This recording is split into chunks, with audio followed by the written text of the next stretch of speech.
Okay, folks, time to strap in, because today we're talking about what can only be described as the most hilariously catastrophic navigational blunder in military history, Faber's Folly.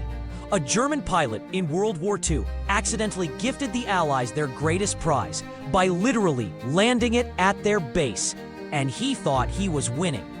Picture this, it's June of 1942.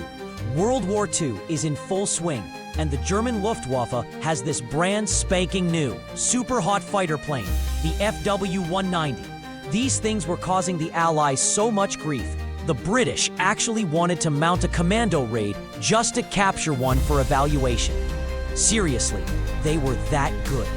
Now, our main character in this tale of aerial absurdity is a German pilot, Oberleutnant Armin Faber. By the end of this flight, the British would have the Luftwaffe's crown jewel, no battle required. This poor guy, mostly stuck pushing paper, doing administrative stuff, living the boring life. But somehow he sweet-talks his way into special permission to fly a combat mission with a squadron equipped with these cutting-edge FW-190s. And get this, Faber had just delivered direct orders from Hermann Goering himself, explicitly telling FW-190 pilots not to cross the English Channel. Talk about tempting fate, right? So they get scrambled to intercept some British bombers over the channel.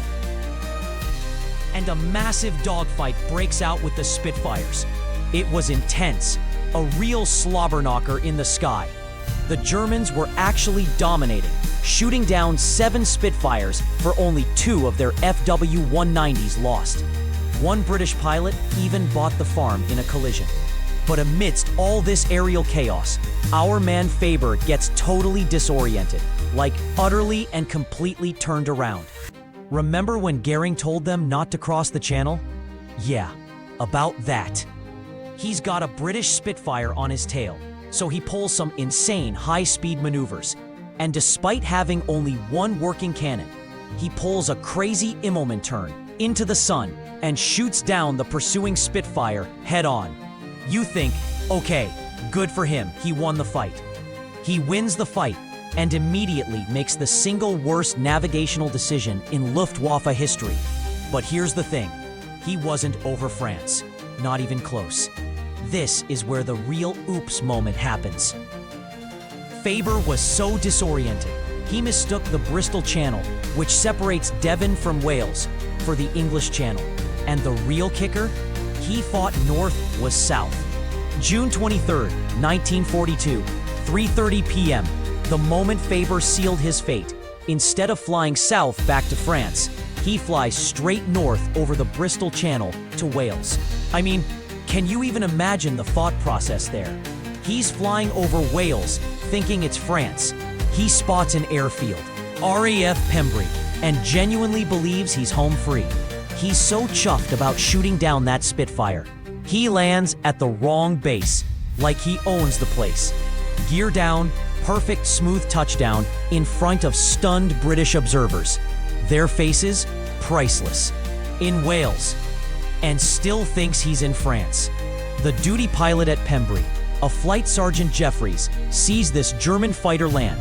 Pembrey, a training station, didn't even have proper weapons. The duty pilot grabs the only thing available, a flare pistol.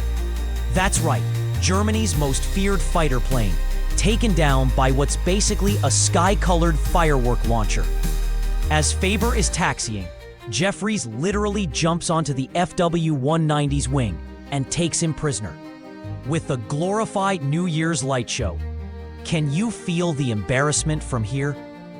Faber was apparently so utterly despondent about his colossal screw-up that he actually tried to do himself in. Unsuccessfully, thankfully. He ended up in a POW camp in Canada and even tried to escape from there. He was eventually repatriated just before the end of the war due to ill health. Oh, and on the way to interrogation, the British officer escorting him had his revolver aimed at Faber, and at one point, the car hit a pothole. The gun accidentally fired, and the shot narrowly missed Faber. Seriously, this guy's day just kept getting worse. But here's the genius part. The absolute silver lining for the Allies. This FW-190 was the only one kept intact by the Allies during the entire war. The RAF was thrilled, absolutely ecstatic. They immediately flew it, tested it, picked it apart, and evaluated all its strengths and weaknesses. This gave them incredibly valuable intelligence on how to counter this plane that had been giving them so much grief. It was an absolute gift, a total, massive German oops. Sometimes you just gotta laugh, because your biggest blunder can be someone else's biggest break. So, was Faber the dumbest pilot in World War II history, or just cursed with the worst sense of direction ever? Drop your vote below. End of transmission.